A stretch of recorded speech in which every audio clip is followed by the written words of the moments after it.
할렐루야. 한 주간도 평안하셨습니까? 지금 교회에는 오늘 방문하신 한 분과 우리 가족밖에 없지만 가정에 함께 예배하는 우리 성도님들 가족과 함께 이렇게 인사를 나눠봤으면 좋겠습니다. 예수님께서 다시 사셨습니다. 한 번 더 인사하겠습니다. 예수님께서 부활하셨습니다. 예수님께서 부활하셨습니다. 아멘. 할렐루야. 마지막으로 한 번 더 이 말을 더 나누도록 하겠습니다. 하나님께서 예수와 함께 우리를 살리실 것입니다. 예수와 함께 우리를 살리실 것입니다. 할렐루야. 예수님께서 다시 사셨다. 또한 하나님께서 예수와 함께 우리를 다시 살리실 것이라. 이 말은 헛된 말이 아닙니다. 거짓말도 아닙니다. 예수님은 죽음에서 살아나셨고 하나님께서 예수님을 살리신 것처럼 우리도 예수님과 함께 다시 살게 될 것이며 하나님 나라에서 영원한 삶을 살게 될 살고 누리게 될 것입니다. 우리는 전화위복이라는 말을 많이 사용합니다. 이것은 화가 바뀌어서 복이 된다. 즉 재앙이 바뀌어서 복이 된다. 이런 말입니다.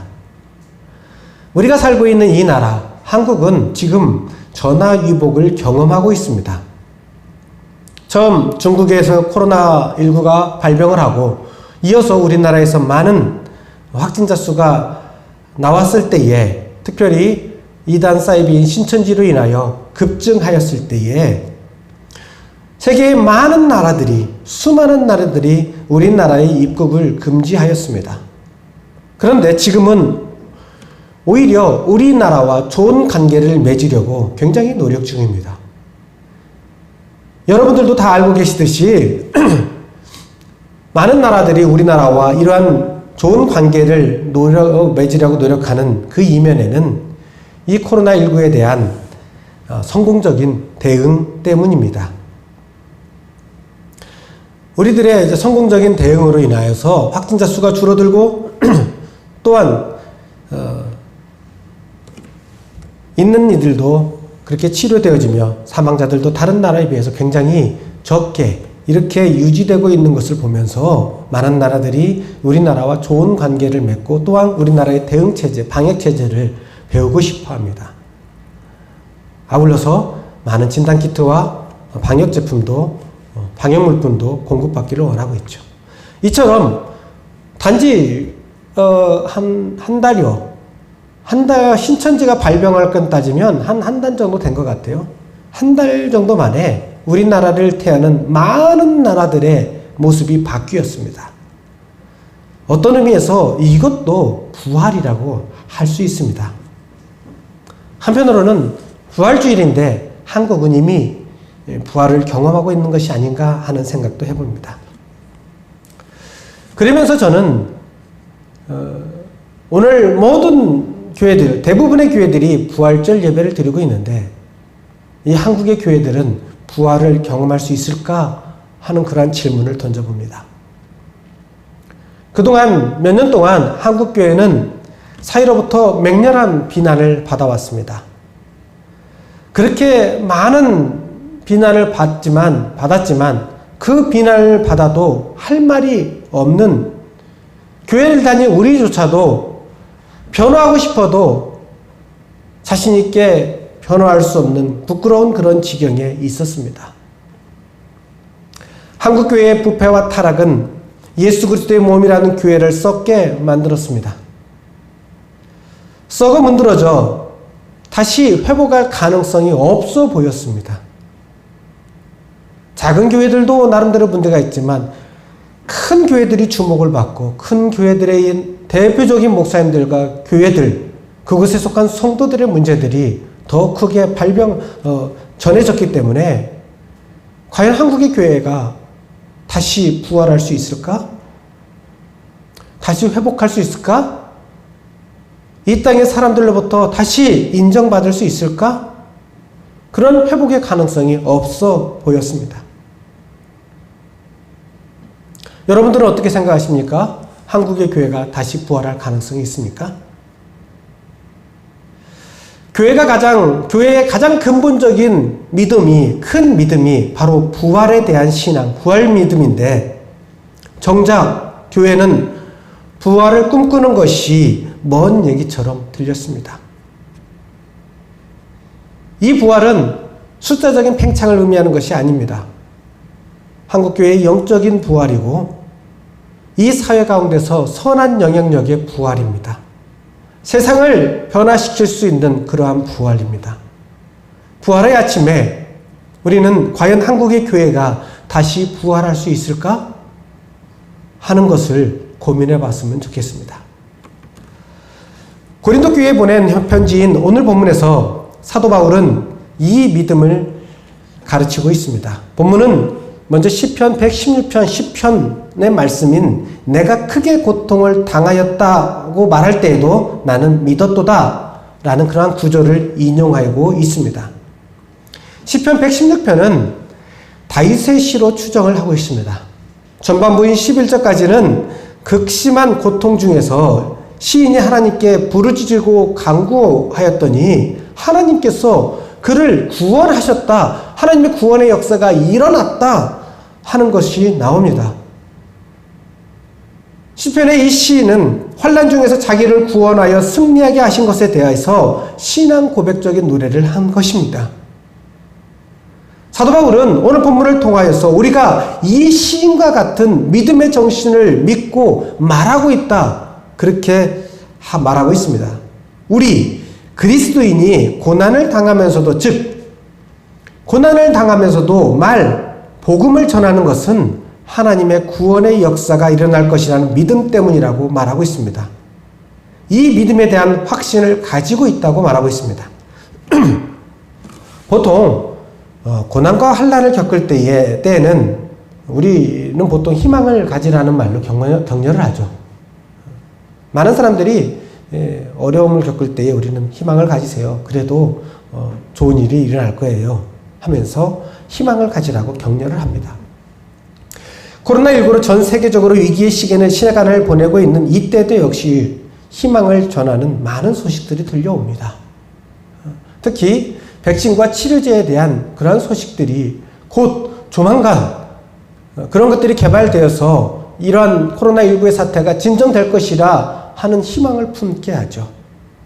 얼마 전에는 김빈내리 교수라는 우리 한국의 교수가 이 백신 치료제 개발에 귀한 어떤 성분을, 어떤 것을 발견하였다고 그렇게 얘기를 하죠. 그래서 노벨상 후보에까지 거론된다, 이런 얘기가 있습니다. 이런 많은 이야기들이 이 희망을 가지게 합니다. 그런데 이미 백신이 곧 개발될 것 같은 분위기가 벌써 2, 3주가 지나갔어요.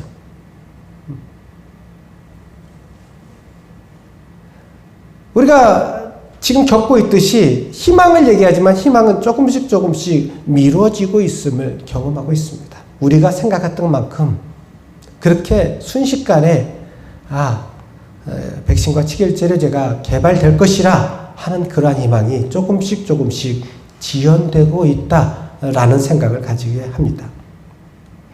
처음 발병될 때와는 비교할 수 없이 많이 전염되어 있고 수많은 확진자와 사망자가 나오고 있고 또한 백신과 치료제의 개발도 미뤄지고 있습니다. 그나마 성공적으로 대응하고 있는 우리나라가 있기에 세계의 많은 나라가 우리나라를 보면서 희망을 가지고 있습니다. 그럼에도 우리는 아직도 우리나라조차도 아직 확신을 할 수 없다는 사실에 안타까움을 느낍니다. 다 바라기는 하루빨리 이 기대가 확신이 되기를 소망을 합니다. 사람들 사이에서 일어나는 일들에 대하여 확신을 가지는 것이 쉽지 않습니다. 왜 그렇습니까? 그것은 사람들 사이에서 수많은 변수가 발생하기 때문입니다. 우리도 이미 많이 경험하였습니다. 분명히 될 것이라고, 그렇게 될 것이라고 생각하였던 일들이 그렇게 쉽게 되지 않는 많은 일들을 봅니다. 생각하지도 못했던 일들이 끼어들어서 변수들이 생겨서 그 일들이 어그러질 때도 있고 되더라도 어려움을 겪으면서 이루어질 때가 있습니다. 그러나 사도 바울은 이 전한 믿음을 확신합니다. 자기가 전한 믿음을 확신하고 있어요. 시편 116편의 시인은 자기의 삶에서 직접 경험하였기 때문에 확신을 가지고 있다고 말해요. 내가 이전에 그런 어려움과 고난과 환난 가운데 있을 때 하나님께 부르짖었더니 하나님께 나를 구원하셨다. 내가 경험하였기 때문에 그는 더욱더 큰 확신을 가지고 말한 것입니다. 성경의 수많은 인물들 또한 우리 믿음의 선배들도 역시 이러한 확신을 경험하였습니다. 그것을 많은 글을 통하여 고백하여지고 그것이 우리에게 전해지고 있죠. 사람에게 가장 큰 고통이라고 할 수 있는 죽음조차도 이 믿음의 사람들의 확신을 꺾지 못하였습니다. 이 믿음의 선진들, 사도 바울과 성경의 인물들, 그리고 우리 믿음의 선배들이 가지고 있던 확신은 무슨 믿음에 대한 확신일까요? 그 내용이 무엇일까요? 그 믿음에 대해서 본문 14절에서 정확히 말해주고 있습니다. 주 예수를 다시 살리시니가 예수와 함께 우리도 다시 살리사 너희와 함께 그 앞에 서게 하실 줄을 아노라. 주 예수를 다시 살리시니가 예수와 함께 우리도 다시 살리사 너희와 함께 그 앞에 서게 하실 줄을 아노라. 하나님께서 예수님을 다시 살리신 것처럼 예수님과 함께 우리도 다시 살리실 것이라는 믿음에 대한 확신입니다. 이 확신이 죽음의 두려움을 이기면서 그 죽음의 두려움을 이기면서 복음을 전하여 순교를 가능하게 하였던 것입니다. 믿음의 선배들이 가진 그 확신을 통하여 전해진 그 복음이 우리에게도 전해져서 우리가 복음을 듣게 됐고 우리가 지금 여기에 믿음의 사람으로 서 있을 수 있게 된 것입니다. 하나님께서 다시 살리실 것이라는, 예수와 함께 다시 살리실 것이라는 그 확신이 하나님의 백성이 있게 존재하게 한 것입니다. 사랑하는 성도 여러분, 여러분은 이 확신을 가지고 계십니까? 사도 바울은 고난과 죽음의 위협 앞에서 믿음을 지키면서 복음을 전할 수 있었던 이유도 이 믿음 때문이었습니다. 바울은 설령 자기가 죽는다고 할지라도 예수님께서 다시 살아나신 것처럼 하나님께서 자신도 다시 살리실 것이라는 것을 믿고 확신하였습니다. 이 믿음이 바울의 믿음뿐만 아니라 모든 그리스도인들이 가지고 확신해야 될 그런 믿음입니다. 그런데 조금 안타까운 것이 있습니다. 그것은 사람들이 이 세상을 사랑한다는 것입니다. 사람들은 이 세상을 사랑합니다. 아주 많이 사랑합니다. 옛말에 개똥밭에 굴러도 이승이 낫다, 그런 말이 있죠. 개똥밭에 굴러도 이승이 낫다. 세상을 그렇게 사람들이 사랑한다 이 말입니다. 이 세상을 사랑하는 이 마음이 그리스도인들에게도 있습니다. 그리스도인들도 역시, 예수 믿는 자들도 역시 세상을 사랑합니다. 그렇다고 해서 이 세상을 사랑하지 마세요, 이건 아닙니다. 뒷말을 좀 잘 들으시면 좋겠습니다. 이 세상을 사랑함이 좀 많아서 많은 그리스도인들은 고난과 환난을 겪을 때에도 하나님께 기도를 하죠. 그리고 하나님께서 나를 도와주실 것이라 그런 확신을 가집니다. 이 확신을 가지는 것까지는 좋아요. 그런데 그 도우심에 대한 기대가 이 세상을 사랑함으로 말미암아 이 땅에서 복을 받는 것이라 여기고 믿는 것이 좀 문제가 됩니다. 물론 우리는 항상 입으로는 마지막 날에 다시 살 것을 믿어요. 나도 부활할 것을 믿어요. 입으로는 믿는다고 합니다. 바울이 가르치고 전화해 준 것처럼 우리가 죽어도 예수님과 함께 다시 살아나서 하나님 나라에서 영원히 살 것이라고 믿습니다. 그런데 그 믿음 뒤에 붙이고 싶은 마음이 있다는 것입니다. 그 고백 뒤에 붙이고 싶은 말이 있습니다. 그 말은 따라서 해볼까요? 지금은 말고요. 지금은 말고요. 지금은 말고요 라는 말을 붙이고 싶어 합니다. 그 마음이 우리 가운데 있습니다. 지금은 하나님께서 이 땅에 우리가 사는 이 세상에서의 누릴 복을 나눠주시며 나에게 주셔서 어려움을 이기게 하실 것이라는 그 확신을 더 좋아합니다. 다시 살 소망에 대한 확신은 나중에 천수를 다 누리고 죽을 때에나 내가 더욱더 강하게 가질 것이라는 마음이, 그 마음이 성도들의 속에 있습니다. 이는 세상 사람과 별로 다를 바 없는 그러한 태도입니다. 이 세상에서 누릴 거 다 누리고 마지막 죽기 3분 전에 그때 내가 예수 믿는다고 고백하고 그래도 나 천국 가잖아, 나는 그랬으면 좋겠어 하는 그러한 말들을 예수 믿지 않는 사람들이 합니다. 침상에서 죽기 3분 전에 믿고 천국 가겠다고. 이 세상에서 누릴 걸 다 누리고 이제 죽기 3분 전에 믿어서 나중에 죽어서의 영원한 복, 영생의 복도 내가 누리고 싶다는 그러한 이기적인 욕심의 태도인 것이죠. 이러한 태도가 저와 여러분 또한 성도들에게도 숨어 있다는 것을 우리는 기억하고 경계해야 될 줄 믿습니다. 우리 마음속에 이 땅의 것을 마음껏 누리고 싶어요. 예수 믿었으니까 이제 천국은 갈 거잖아요. 그렇기 때문에 모든 것이, 모든 기도와 모든 간구가 이 땅에서의 보상으로 그렇게 여기는 많은 그런 믿음의 태도들을 우리는 돌아봐야 될 것입니다. 사도 바울이 가진 믿음은 이것과 다릅니다. 사도 바울이 가진 믿음은 언제든지에 해당하는 믿음입니다. 당장 지금이라도 라는 그 고백입니다. 지금 내가 고난을 받아 죽는다고 할지라도 주 예수를 다시 살리신 하나님께서 예수 그리스도와 함께 나를 다시 살리실 것이라는 믿음입니다. 이 믿음을 확신한다고 그렇게 사도 바울은 고백하고 있는 것입니다. 더 나아가 이 확신이 그냥 나만의 믿음이 아니라 알고 있다고, 아는 것이라고 합니다. 안다고 말합니다. 단지 믿음으로 받아들이는 것을 넘어서 그렇게 되는 것을 이미 알고 있다고 그렇게 고백합니다. 저와 여러분도 이렇게 말할 수 있기를 바랍니다. 우리가 믿음에 대해서 얘기할 때 보통은 믿음은 보이지 않잖아요. 그렇기 때문에 내가 보이지 않지만 믿어요. 이것을 믿음이라고 생각을 합니다. 근데 사도 바울은 이 믿음에서 한 걸음 더 나아가 있는 모습을 보이고 있는 것입니다. 그냥 믿는 것이 아니에요. 그냥 내가 하나님께서 말씀하셨으니까 그냥 그걸 받아들이는 것을 믿는 것이 아니에요. 내가 안다고 얘기해요. 안다고. 경험을 통해서 더 이상 확신을 부인할 수 없을 만큼 알고 있다고 그렇게 고백하고 있습니다. 반드시 그렇게 될 것을 내가 안다고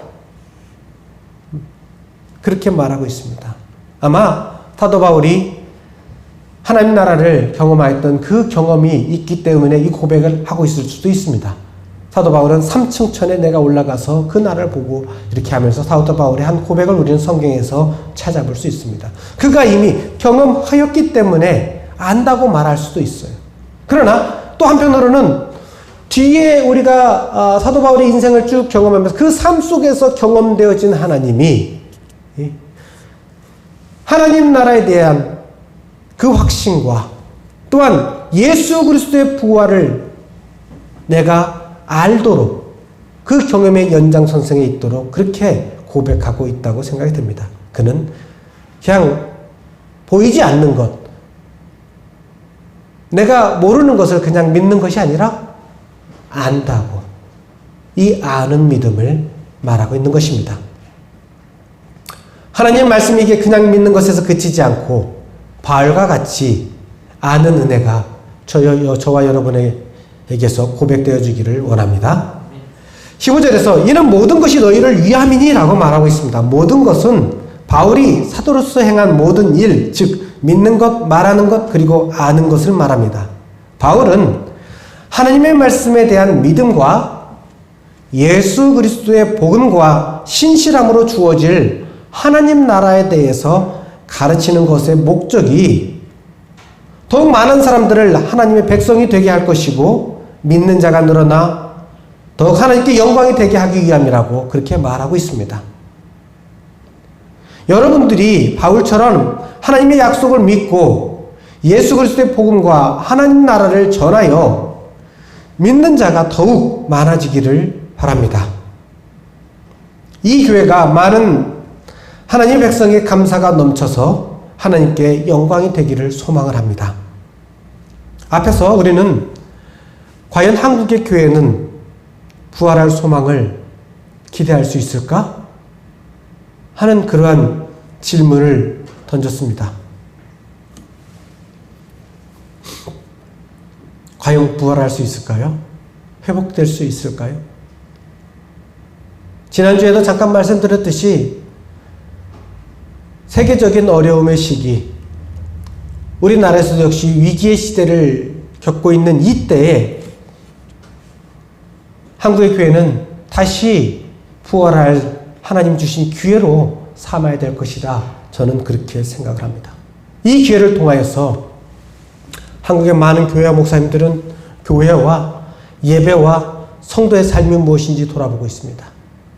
어떻게 살아야 될 것인지, 무엇을 위해서 교회가 사역해야 될 것인지 심각하게 되돌아보고 있습니다.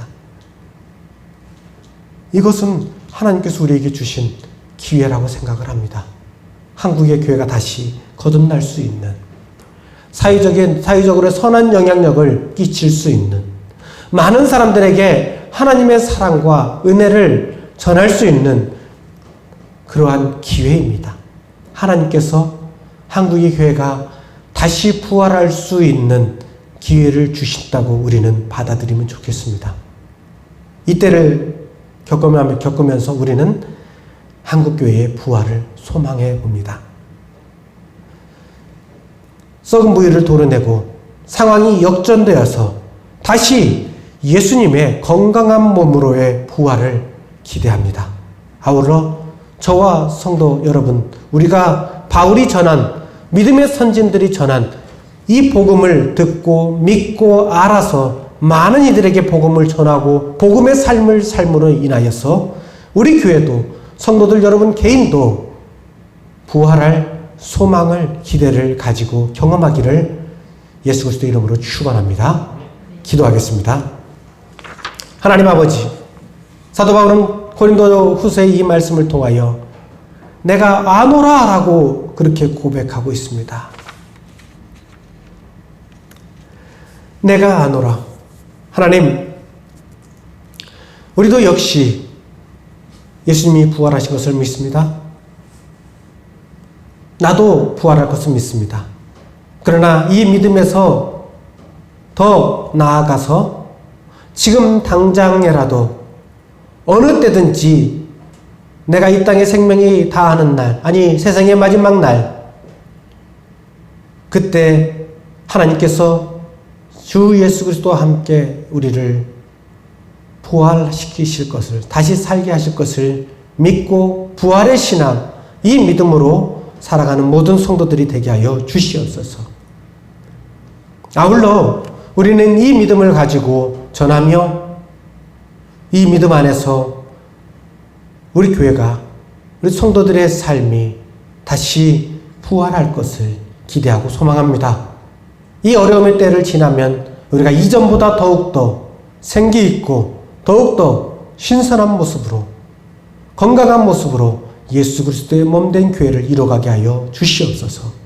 또한 더 나아가 한국의 교회에 대해서도 부활을 소망합니다. 그동안 여기저기 찢기고 상하고 또한 부패하여서 이 땅 가운데 비난과 손가락질을 받았던 이 한국의 교회가 코로나19의 이 어려움 속에서 이 위기를 함께 마음을 모아 극복하고 이 기회를 통하여서 믿음과 교회와 예배와 이런 모든 사역을 되짚음으로 말미암아 한국의 교회가 다시 부활할 수 있도록 인도하여 주시옵소서. 우리가 그 부활의 기대를 가지고 기도하며 나아가기를 원합니다. 부활을 경험하는 우리 모든 성도 한국의 교회가 되게 하여 주시옵소서. 이제는 우리 주 예수 그리스도의 은혜와 하나님의 사랑하심과 성령의 내주인도 교통하심이 바울의 고백처럼 믿고 알고 복음을 전하여서 다시 부활을 경험하고 기대하고 소망하는 우리 모든 성도들 머리에 이제부터 영원까지 함께 하시기를 간절히 축원하옵나이다. 아멘.